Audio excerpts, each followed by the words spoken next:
over the last 8 weeks or so where we've been on a journey, and I had said that our entire theme for the year is journeys. So we're going to be taking a variety of different journeys. We're going to veer from our time moving from bondage to freedom for just a couple weeks, being Palm Sunday and Easter. And we're going to journey to the cross this week, and then we're going to journey from the cross next week. And so as we're getting started, I wanted to, as I sometimes will do, I wanted to start with a question that I wanted you to consider. It might seem overly simplistic, but I don't think it's something that you think about very often. And so, but I think it's something that maybe we should. And the question is, why is it that you are a Christian if you are? I mean, why is it that you have chosen to give yourself to the risen Christ in the way that you have? And if you're not a Christian, if you're not yet there, if you're on a journey towards Christ, why is it that you're here today? Because my best guess is you could be doing a lot of different things this morning, not the least of which would be snoozing. And by the end of this morning, maybe some of you will be. We'll see. But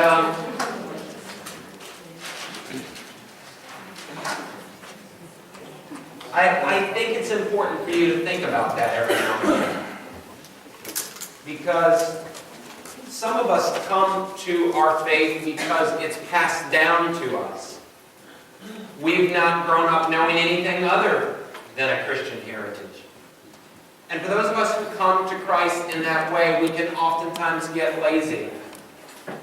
We can just accept basic truths because the people that we trusted gave them to us, but never really examining them ourselves, and never really coming to a place where it's personal or real. I would say to you, I spent almost the first half of my life in that way.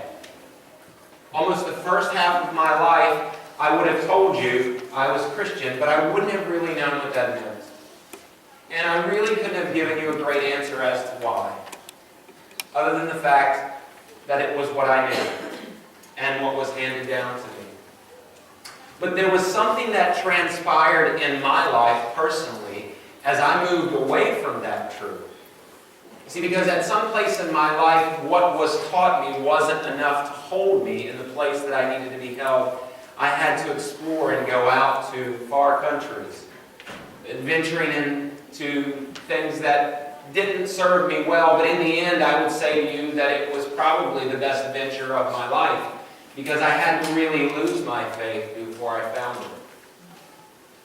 Step by step, my faith, what was given to me, had to be dismantled and let go of, so that I could begin to understand what it meant to be a Christian, a Christ follower, to know Him in a personal and deeply meaningful way. And I would say to you to this day, when I think about my faith and my walk with Christ, I am absolutely, unapologetically, head over heels in love with Jesus Christ. It's not just because it's part of my job description as pastor, right? I know many pastors who probably wouldn't be able to authentically say that. Believe, yes. In love, that's a different story. It's one thing to believe something, right? It's another thing to be undone by something. When I look at and listen to the Gospels, I am undone by the person of Jesus Christ. I tell people, even if I got to the end of my life and I found out that everything I believed was a farce, I wouldn't have spent a single moment of my life, not a shred, not a single moment of my life would be wasted in pursuing the things that I learn of in the Gospels, about who Jesus is and what His life was about and how I could become more like Him. I mean, He's the bomb for me. I'm over the top in love with Jesus. And that might sound really strange to some of you, because to say that you're in love with someone who you've only read about, who you've never personally met, who you don't really know, it sounds strange to some of you. And if I would have heard that when I was in the first half of my life, I would have felt very similarly. I would have. But I can only tell you that He is real. And that He has forever changed my life. And I stand here today not because I have to, but because I want to. And I want to take you on a journey this morning to help you understand just a little bit about what I know, about what I have discovered in the second half of my life. I think when I think of Jesus, there's not any other person like Him. None. You know, when I was growing up in church, I heard all the exact same stories that now undo me, and they did nothing for me.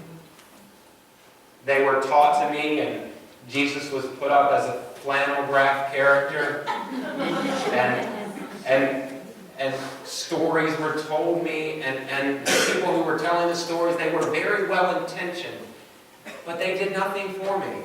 I just missed it. And is it possible that you could be introduced to something so profound and miss it for so many years? The answer is unequivocally yes, because I did. But when I think about Jesus, I think about what a revolutionary He was. I mean, I think about the way in which women and children were treated in His day. I mean, they were basically nothing more than personal property. They were treated like animals. And then along comes Jesus, and He lifts and elevates women and children to a place of great esteem and value. To take over half the population who was pushed to the margins and say, no, you've been getting this all wrong. We need to honor and respect and show them the dignity and the value and the purpose. That was because of Jesus. In Jesus' day, that didn't happen. And until Him, women and children got the short end. And still today it happens, but less and less, because the presence of Christ pervades this world in such a way that it's just not tolerable to those of us who know Him, who honor Him. I think about all of the barriers and the boundaries in His day, where race and class and age and gender and culture, for everything that could become a barrier to people, He obliterated all of the barriers.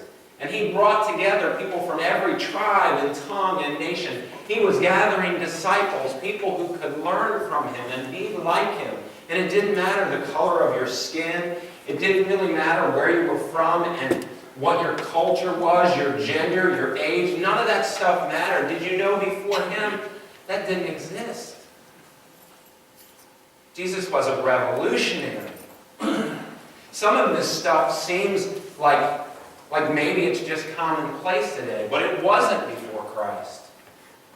I think about how the beautiful and the strong were models that were lifted up and to be emulated. I think about how people valued other people in society, and even today this still happens.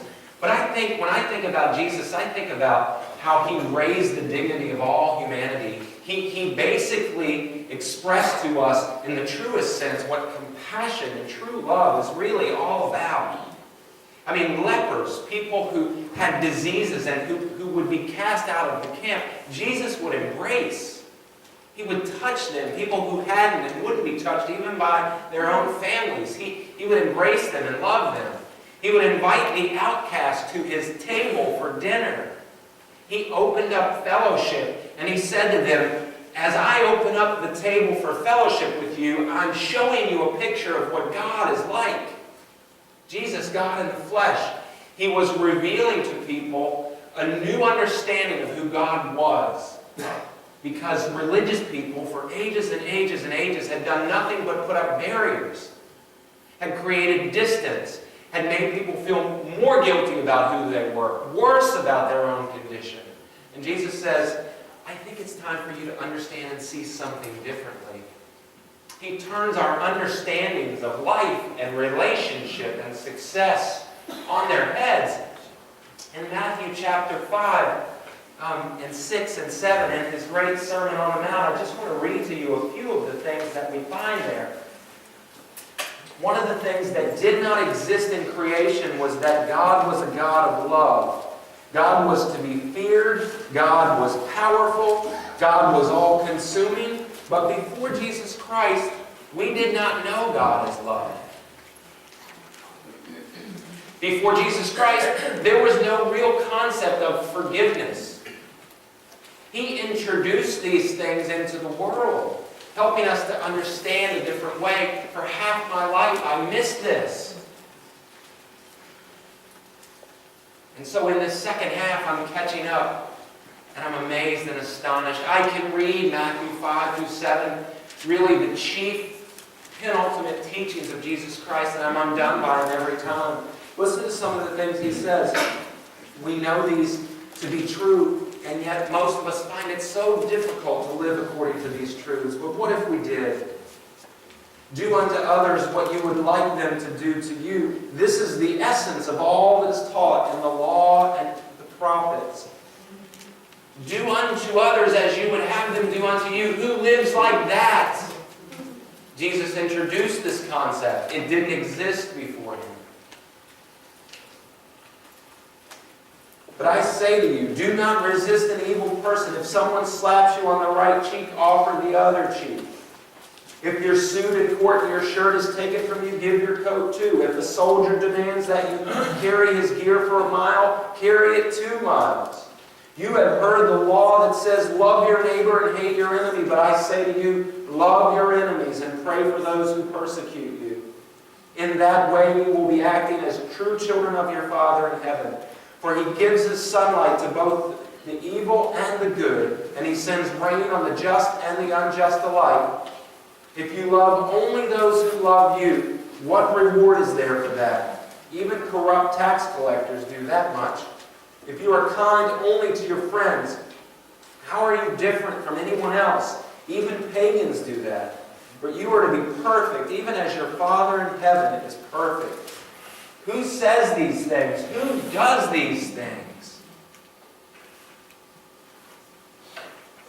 Well, Jesus Christ introduced this ethic into the world. He didn't just say these things to be admired. He said them so that he would usher in a new way of living, so that people like you and me might actually look at and listen to this and be like, wow, this is the way I want to live my life. I not only believe that it's the right thing to do, I so believe it that I'm going to give myself. And even when I mess it up and I fall down and I fail at it, I'm going to turn around and keep going for it. Because this is the best thing I've ever heard in all my life about how to live. When all of us would be striving to get the upper hand and to know great levels of power and wealth, Jesus would redefine success by taking off his outer garments and picking up a towel and washing the dirty feet of his disciples. And he would say, I am among you as one who serves. The Son of Man did not come to seek acclaim and fame. He came to show a different way. And so every time when I think about the life of Christ, even to this day, in this second stage of my journey, I am undone by Jesus. And I am giving my life as best I know how to follow his way, because it's just the best way. It's the best way for a great life. And that's what I want. It's what I want for myself. It's what I want for you. It's what I want for my enemy. But of all the teachings and of all the expressions of his faithfulness to us and of all the ways in which we look at and listen to who he is and what he's about, it's his journey to the cross that most inspires me to call myself a follower of his. It's his journey to the cross. And that's what I want to walk with you this morning and travel a little bit in his shoes to express to you an understanding of what it means to be a follower of his. When we began this morning, I asked you, why are you a Christian? Why are you a seeker? Why are you asking the questions that are leading you in the direction that you find yourself? I want you to think about that as we turn to Luke chapter 23. Luke chapter 23.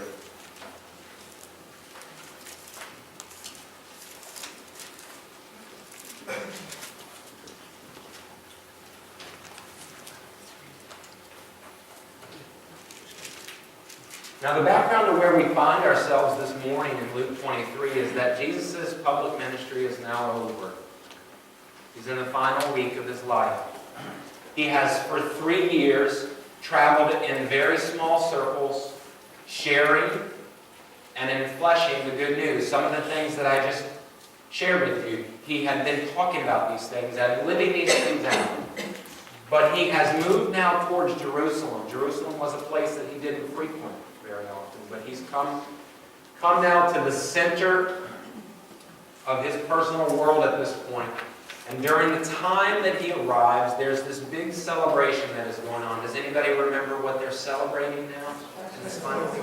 The Passover, which is familiar to us because we've been in this series, right? From bondage to freedom. The Passover was what? It was Moses's and the children of Israel's deliverance, the last of the plagues, where the firstborn was killed and the Pharaoh allowed them to move forward into a new place, into a new land, to be free. They were celebrating freedom. They were celebrating new life. And so into Jerusalem comes this revolutionary. And when he comes into town, people did what? When you walked in the door, there were palm fronds, I think. Fritz and others were working on those. They celebrated. They were waving palms, and they were putting them down in the road, and they were honoring him, and they were blessing him. Why were they doing that? Because he represented the new Moses to them. He represented the new deliverer to them. Why? Because they were now under the oppression of Rome, and they wanted a new Passover. They wanted a new deliverance. They wanted to experience freedom afresh. And Jesus, with all of his teachings and his miracles and the signs and wonders that followed him, they thought, this is the guy. And so they celebrated him. And somewhere between the beginning of the week and the end of the week where he is crucified, it all turns on its head. It goes terribly wrong. The same guy who was celebrated as he made his way into Jerusalem would not only be mocked and brutalized and tortured by his enemies, he would be abandoned and forsaken and left by his friends. How in a week could someone be celebrated and then killed? Do you find that hard to believe? In a week. What happens is that Jesus was a revolutionary, but not the revolutionary that the people wanted. You see, when God doesn't cooperate with our plans, oftentimes our natural response is to get angry. And that's exactly what happened. The plans that the people had for Jesus, he wouldn't cooperate with. He was not going to allow them to shape a God in their own image. He was calling them to a different way of life, but it was one that they did not want to walk. And it would cost him his life. And so as we make our way through the events of the week, one of the things that I want us to do is understand that Jesus has just spent the last few moments where we find ourselves praying and begging his Father for a different way. And the scriptures say that he sweat like drops of blood as he spent the evening in the garden asking God to remove the cup of suffering from him. And at some point in his prayer, some point between wanting a different result and getting one, he relents and says, but I trust you, even if I have to drink this cup. So, not my will, Father, but yours be done. It's the most incredible prayer in all the scriptures. To be in a place where you deeply want something different, but to let it go because you can trust that whatever it is that God's going to give you will be sufficient for what you need. It's an incredible prayer. Well, he prays that, and while he's praying that, his disciples are sleeping on him. He wants them to be praying so that they won't lose heart. Soldiers then come into the garden. There's some scuffling and and attempts to defend him. He tells his disciples to stop. He's then taken into custody. There are trumped up charges that are pressed against him, none of them that are authentic or true. He is tried, he is judged, and he's now being taken out to the cross of his own death. And this is the journey that I want us to share as we spend just the last few moments of our time together. I'm going to begin in Luke chapter 23, beginning with verse 26. As they led Jesus away, a man named Simon, who was from Cyrene, happened to be coming in from the countryside. The soldiers seized him and put the cross on him and made him carry it behind Jesus. Now, why did they make someone else carry Jesus' cross? Do you know? Because he had been so brutalized, so beaten, so battered that he didn't have the strength to do it himself. Falling under the weight of his cross, they saw someone there in the crowd and they summoned him to come and help Jesus and to carry his cross.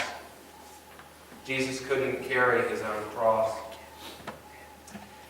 As he makes his way on his journey, the Via Dolorosa, this narrow journey, short journey, but painful journey to the place in which he will be crucified, I want you to pay attention to the details of the story. Sometimes when you think you know a story, you miss the details. And the details is really where you find God. The story continues. A large crowd trailed behind, including many grief-stricken women. But Jesus turned and said to them, "Daughters of Jerusalem, don't weep for me, but weep for yourselves and for your children.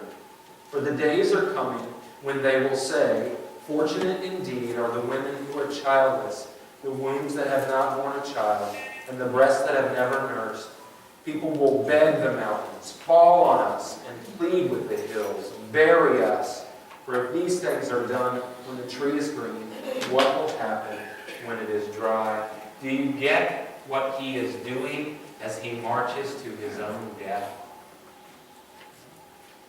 There are people who are in deep grief at what is happening. Those who know him and love him. They're watching a shell of a man that they have seen, hardly recognizable because he's been so beaten up. And he doesn't have the strength to carry his own cross, and yet he's reaching out to the people behind him, trying to speak to them and to their pain and to their suffering. Now, I would say to you, when I am suffering, when I am struggling, I normally turn inwards and focus on all the stuff that's going wrong with me. Do you? I can't acknowledge those outside of me who are struggling, even if their struggle is worse than mine. I become consumed by it. But even marching to his own death, he's not consumed with his own pain. He notices the pain and the suffering of others, and he reaches out and he speaks a word to them.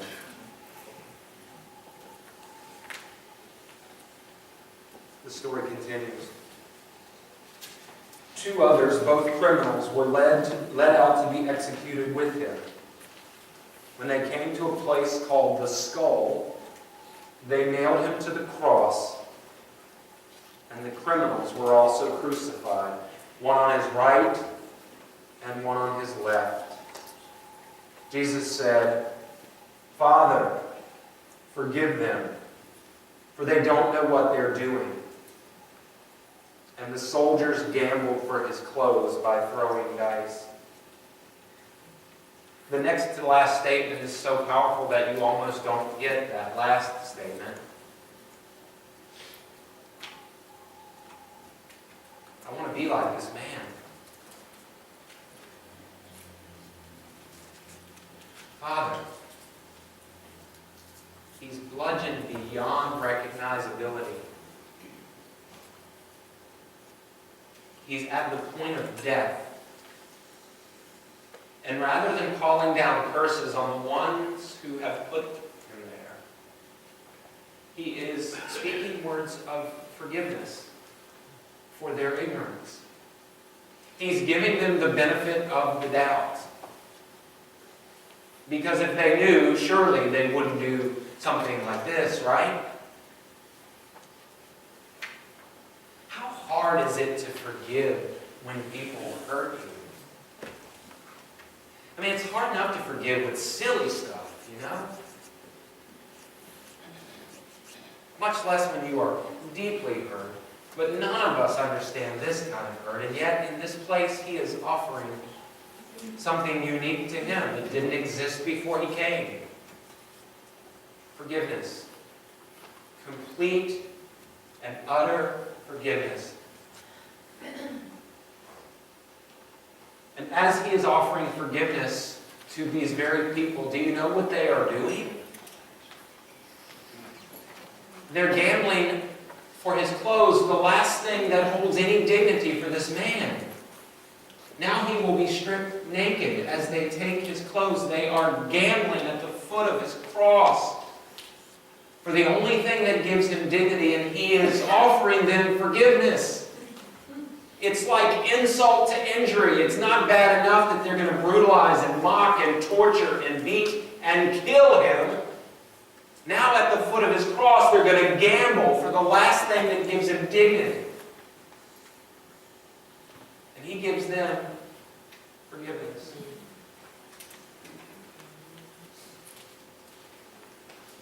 And in showing us this, he teaches us what God is like.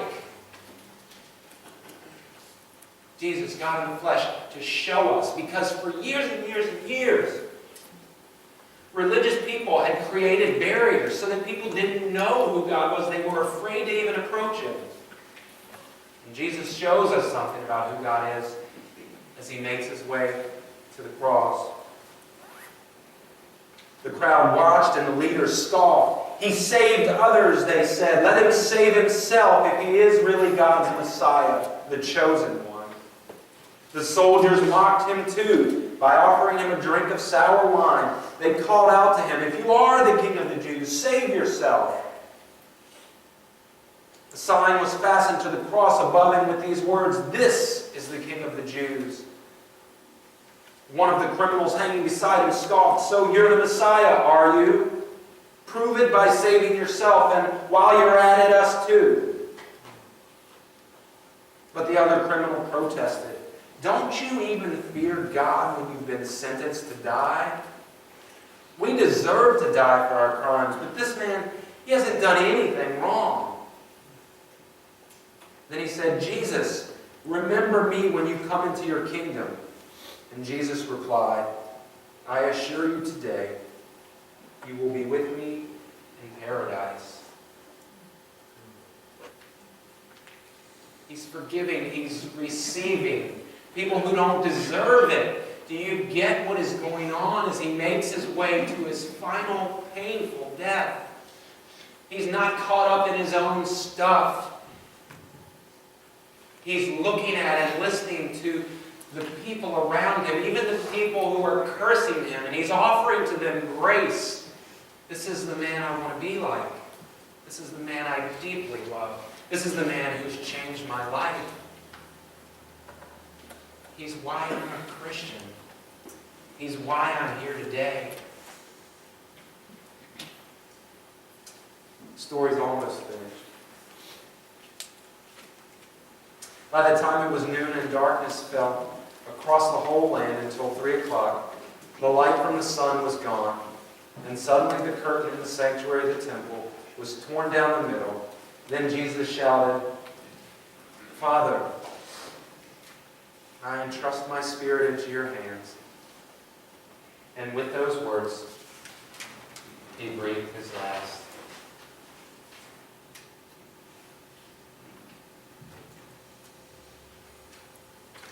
You know, when things aren't going the way you would have hoped, in fact, when they're going terribly wrong, to come to a place where on the cross of your own death, after having forgiven the people who have mocked and tortured and gambled for the last shred of dignity that you've had, to listen to the curses of one who is beside you, and to offer nothing but grace, to come to a place where it has all so terribly gone wrong in just a matter of a week, to entrust yourself into the hands of the one who could have saved you from this when you prayed in the garden but chose not to, is one of the most monumental things I could ever imagine anyone ever doing. And when I think about his journey, then I have to think about my own. And so do you. Because the journey to the cross with Christ is not a journey that one man makes or one woman makes. It's a journey that if we take serious at all our faith, that all of us will have to take. Because central to every journey with Christ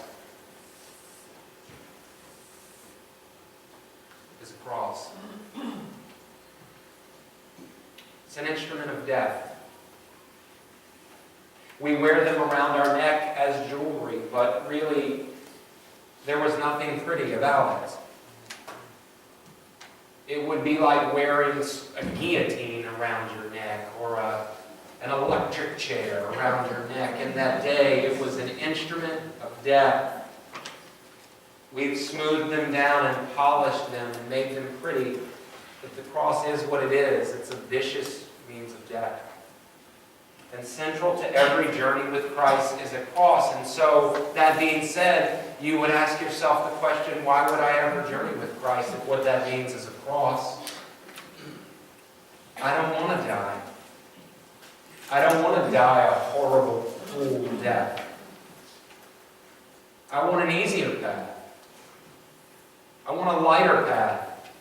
I want a different path. If you travel with Christ long enough, you will be confronted with the cross. And probably more than once. The Christian faith is the only faith of all world religions that espouses a God who suffers. It's unheard of. How would God suffer? God is infinitely powerful and wise and strong. Most believe God doesn't suffer. Christian faith teaches that right at the heart of all suffering is the God of our faith. God's power does not force human choice, nor does it end human pain. It's the difference between the Christian faith and all others. God's power does not force human choice. It does not end human pain. And you know that. I don't have to tell you that. You experience that. But what God's power does do is, God's power does pick up the shattered pieces. And God's power does make something holy, something new, something different, something redeemed out of them. God does not prevent pain, God redeems pain. And that's a key. It's a very key truth you're going to have to stay in touch with, lest you abandon your understanding of who God is and who God is in your life. Because there are going to be places that you hit in your life where you're going to wonder where God is and if He cares at all. And when you start to wonder, I remind you back to His own Son who hangs on a tree of death, who feels abandoned and forsaken, and yet at the end of it all, entrust His Spirit into the hands of His Father. The God of our faith does not prevent pain, He redeems it. And so what we learn from Jesus as He steps into darkness, and that's exactly what He does, with absolutely no guarantees, is that in the face of monumental contradiction, He shows us how to trust. In the face of something that makes no sense at all, Jesus teaches us something from the cross of His own death. And He invites us to believe that God is at the bottom of it all, waiting to catch us when all of our other man-made nets have been broken and destroyed. When the last shred of what we have done to try and prop up ourselves is no longer existing, God is at the bottom of it all with His arms outstretched, ready to receive us in the way that Christ showed us that He will. And here's the thing, though. See, when you follow Christ, when you not only understand His ways and admire His ways and choose to move to His ways, when you follow Christ, there is an invitation that He offers you. And I want to share this with you because it's something that I think every disciple, every wannabe disciple needs to hear. It's something very profound and something that will help to make sense as you move through Palm Sunday and the events of Holy Week towards Easter for what we will celebrate next week to even matter at all. Sometimes we want to get to the events of Easter and celebrate that because it's a joyous celebration, but we cannot understand Easter apart from what I'm about to share with you. It will mean very little if what I'm about to share with you doesn't take root in some real place of your heart. Jesus said this to His disciples in Luke chapter 9, beginning in verse 23. Then He said, "If any of you wants to be my follower, you must turn from your selfish ways, take up your cross daily, and follow me. If you try to hang on to your life, you will lose it. But if you give up your life for my sake, you will save it. And what do you benefit if you gain the whole world, but are yourself lost or destroyed?"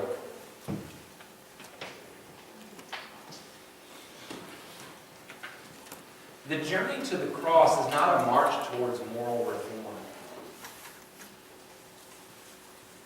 The journey to the cross is a journey that ends in death. So that from that place of death, life can emerge from the rubble of our selfish, self-consuming, self-willed ways. You see, you don't get life if you don't understand death. If you're still trying to hold on to all the things that keep you from Christ, you don't follow. So He said it's not just going to be once on Easter Sunday when we're celebrating the victory over the cross and death. Every day I'm going to ask you to pick up that cross and carry it with you. And I'm going to ask you to die to all the things that keep you from my best for you. If the resurrection is to mean anything, each of us are going to have to die in some real way to the stuff that keeps us from God's best. Do you understand that point? I didn't get that for a very long time. I thought I could have my cake and eat it too. I thought if I just believed the right things about Jesus, I'd be okay. But Jesus doesn't call us just to believe the right things. He calls us to live as He lived. And so when He would extend the invitation of the call to come follow me, that's why you see such extreme things like people leaving families and jobs and homes and locations. These are pictures of extreme things that people are letting go of to enter into a new way of living.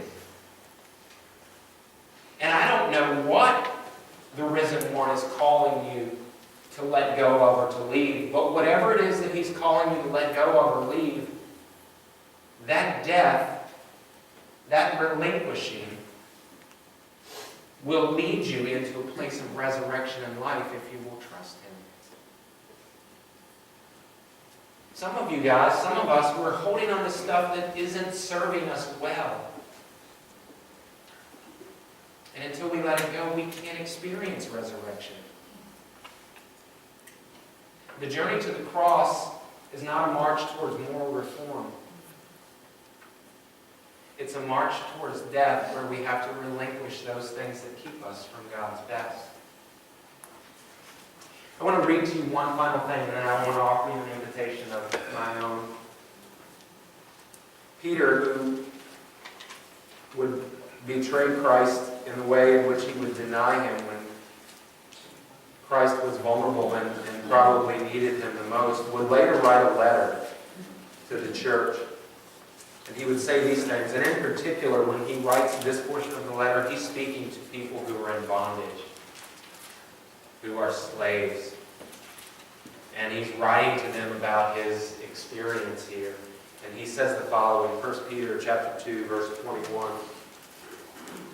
He said, "For God called you to do good, even if it means suffering, just as Christ suffered for you. He is your example, and you must follow in his steps. He never sinned, nor ever deceived anyone. He did not retaliate when he was insulted, nor threaten revenge when he suffered. He left his case in the hands of God, who always judges fairly. He personally carried our sins in his body on the cross, so that we can be dead to sin and live for what is right. By his wounds you are healed. Once he said you were like sheep who wandered away, but now you have turned to your shepherd, the guardian of your souls."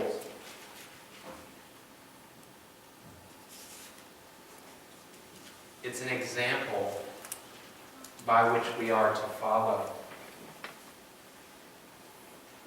When you call yourself by the name of Christ, Christian, little Christ, what it means is that there is an intent for you to move in his way.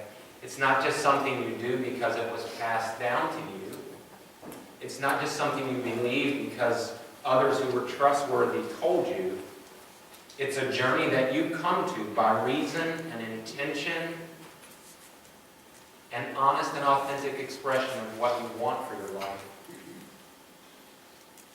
In the church I grew up in, they made Jesus, this is at least my recollection, they made this deal, this salvation deal, to be something like something you just can't pass up, right? But the prize that was dangled, eternal life, the only reason that as a kid or as a young adult that I would move towards it was because I didn't want the alternative. I only chose it because I wanted to escape the horrors of hell. I didn't want to be forever separated by God. So I would take what was behind door number 1. And door number 1 was this sexy, beautiful car, right, that I wanted to drive off in and take it home and enjoy. There was no downside. Christ and God in heaven forever, beautiful, wonderful life, horrors of hell, darkness, fire, demons. Which one do you want? Right? Any of you know this kind of church? You sort of are given these two options. Well, who doesn't choose this one? No, I'll choose the Prince of Darkness for 500. Who would choose it? No one would choose that. But what they missed, what I missed, was what goes with it. Because once I was promised this beautiful, wonderful life, then when things started to go wrong, I wondered, well, what did I miss?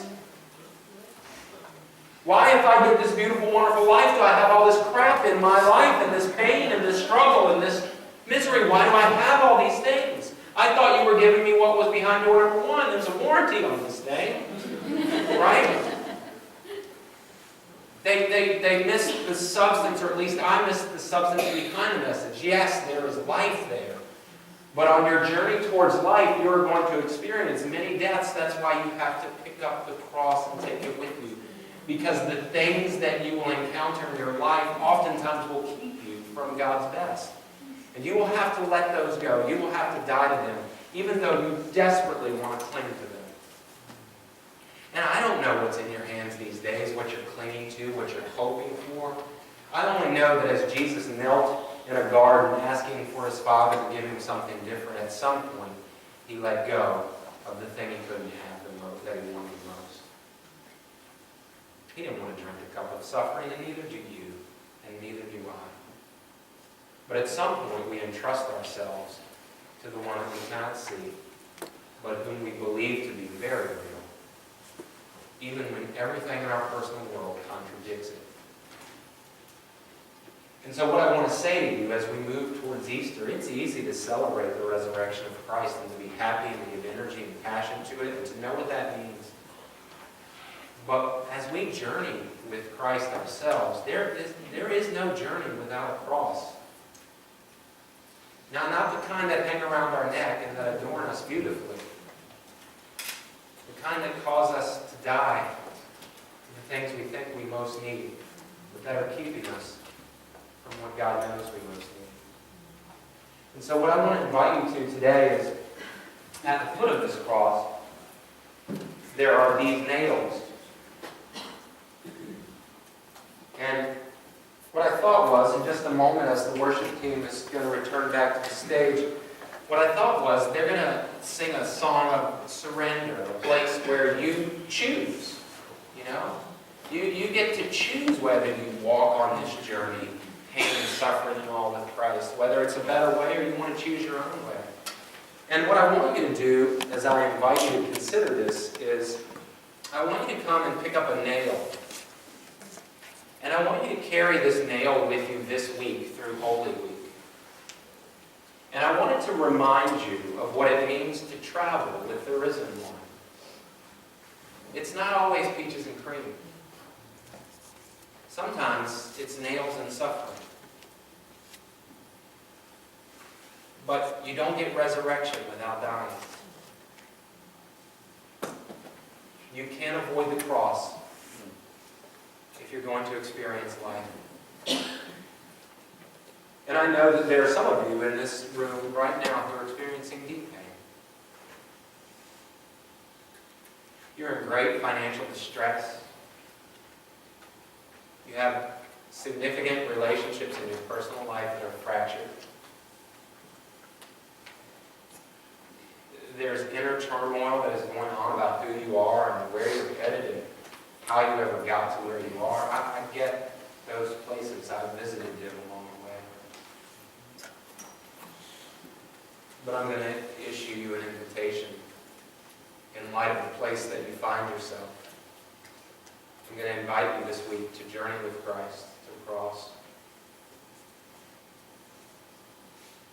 I'm going to invite you as you do to be gracious to those around you who most need it.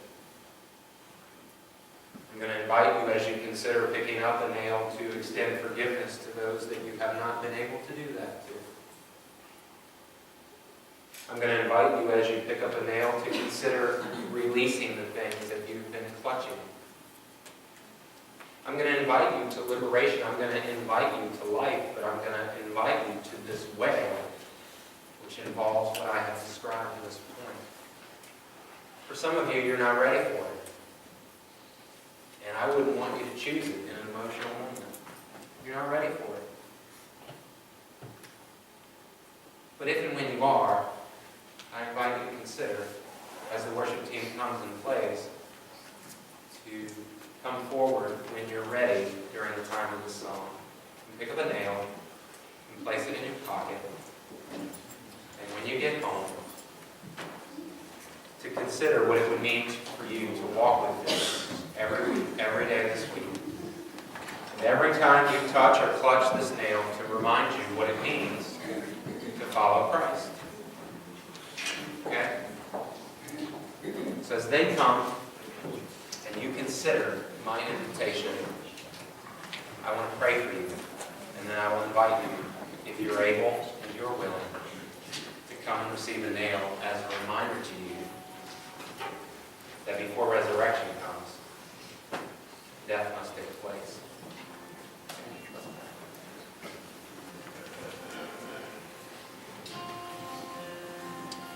In this room at this moment, Lord, I pray that your word would fall true into the deep places of our hearts, and that you would compel those who are wanting the way of your Son, that you would compel them to come forward to pick up a nail and to place it in their pocket as a part of their own journey, as a reminder. But I pray that no one would come if you do not lead them.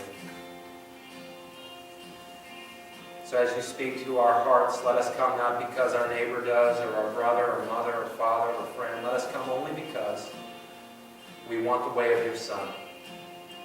Even if we don't fully understand it, we want the way of your Son. We want to be more like him today. And it's in his name that we pray. So you come as God leads.